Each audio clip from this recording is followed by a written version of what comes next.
Most people who are thinking about starting a business eventually ask me the same question. How much money do I need? And usually they expect a number, 5,000, 10,000, 50,000. But that's not really how it works, is it? A consulting business, they might start for a few $100s.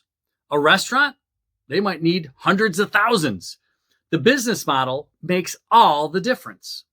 Because before you can create dependable, consistent revenue, you'll need money for more than just starting the business. You'll need money to absorb pressure while the business, learns how to survive. In this episode, we're going to talk about what startup money actually has to cover, why so many new businesses run out of it, and how to dramatically lower the amount you need to get started. And I'll show you a business I built, exactly what it costs to get started. The real question isn't how much money it takes to start a business, it's how much you'll need before it becomes a stable business. Hi, I'm Matt. I've spent over 25 years building companies as a serial entrepreneur and helping small business owners with their day-to-day operational challenges. At Beyond BST, we help entrepreneurs move from idea to first dollar and beyond. Welcome to the channel. Let me know how I can help. Before we jump in, if you're thinking about starting a business, what's the biggest expense you're worried about right now? Drop it in the comments. I'm kind of curious what people are seeing out there. Most new entrepreneurs think startup money is about getting the doors open. They think about things like equipment and tools and licenses and a website, marketing, inventory, all that stuff. Those are real costs. But that's only one part of a much bigger equation, because the real financial pressure in a new business, it usually shows up after you start. And that's where a lot of first-time owners, they get surprised. Before your first dollar, money actually has to support two different things, the business and the owner. On the business side, there are usually a lot of monthly expenses, software, insurance, rent, fuel, marketing, subscriptions, maybe payroll. And those bills show up every month, whether revenue does or not. But the part almost nobody calculates is the owner side of the equation. The mortgage, your food, utilities, insurance, the cost of having kids and gas for the car and debt payments, all that kinds of stuff. If you're still pre-revenue, your business might not pay you for months, maybe longer, maybe years. And many businesses don't fail because the idea is bad or the owners aren't experienced. They might just fail because the owner underestimated how long it would take to become profitable. All too often, the owner runs out of money before the business has time to really figure itself out. Even if you estimate your initial expenses correctly, there are always things you didn't see coming. Equipment can break. Marketing doesn't work. Pricing mistakes show up. Maybe you buy tools and they're the wrong ones, or you simply have to fix, early decisions. Every business has a learning curve. And if you start with zero margin for mistakes, the first mistake becomes a major crisis. And if the business is fragile, when that happens, that one mistake can sink the entire ship. So when you're estimating startup money, make sure to fund it in all four places: the cost to start, the cost to operate, your own personal runway, and a cushion for mistakes. This is the part most people never talk about. It's not just how much money do I need, but also how can I safely lower the number? There are a few powerful ways to do this. First, start smaller than the final version. You don't need the finished version of the business on day one.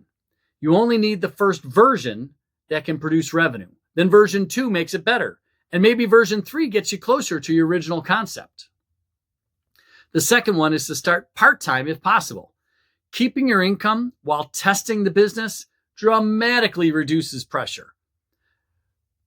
Actually, there's not much more to say about that. The third is to delay major purchases. Rent equipment instead of buying, borrow tools, use basic versions first. You can always upgrade once revenue exists. And finally, fourth, prove the customer before scaling. Sometimes you can even sell before you build. If people are willing to prepay, well, then you know the idea has real traction. When my boys were about 12 and 14, they started getting interested in my consulting business. And one day they asked why I wasn't helping them start a business. So we started figuring it out. What kind of business would actually work for our kind of weird situation. We figured it needed to be part-time because obviously they were kids and they were in school and I was still working. Something with low overhead because, well, they might lose interest in a year or two. And something they could realistically handle as teenagers that would teach them things like customer service and money handling and responsibility. So we looked at a number of service businesses and even retail. And then we thought, what about a food truck? I'll be honest. It was a great idea, but new food trucks can actually start around $100,000. Used ones are $30,000 to $60,000. And even going down to an enclosed trailer can run $10,000 to $30,000. And all of those were way above our budget. So we stepped back and asked the question we talked about earlier. How can we lower that number? And that's when we settled on a hot dog cart. I built the first one myself with a budget of about $2,000. Supplies, food, packaging, that all added about another $1,000. Insurance and permits and the operating expenses, that added about $1,500. And I made sure to keep another $1,500 aside just for emergencies or maybe things we hadn't thought of yet. So our total startup fund was about $6,000. Because it was a nights and weekends business, it was more of a side hustle. That meant I didn't need a personal runway to worry about. And because the investment was relatively small, the pressure to make money on day one was gone. A few years later, we upgraded to a larger enclosed cart. And now we could handle, more types of weather and do bigger parties and events.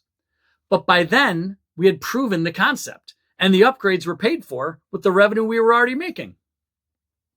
So the question really isn't how much money does it take to start a business? The real question is how much pressure will your business be under before it becomes predictable and reliable? The more pressure you remove, the more likely the business survives long enough to figure itself out. If you're still pre-revenue, the biggest financial mistake you can make is assuming your business will make more money than it actually will.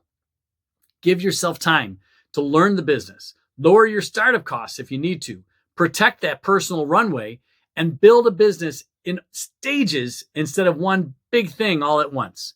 Because the goal here isn't to start with a huge pile of money. The goal is to give your business enough breathing room so it has time to build that pile of money. Now that you've heard the whole story, what's the biggest startup expense you're worried about right now? Let me know in the comments. I'd love to hear them. I'd love to respond. All right. Now, take a breath. You've got this. All right. What's next?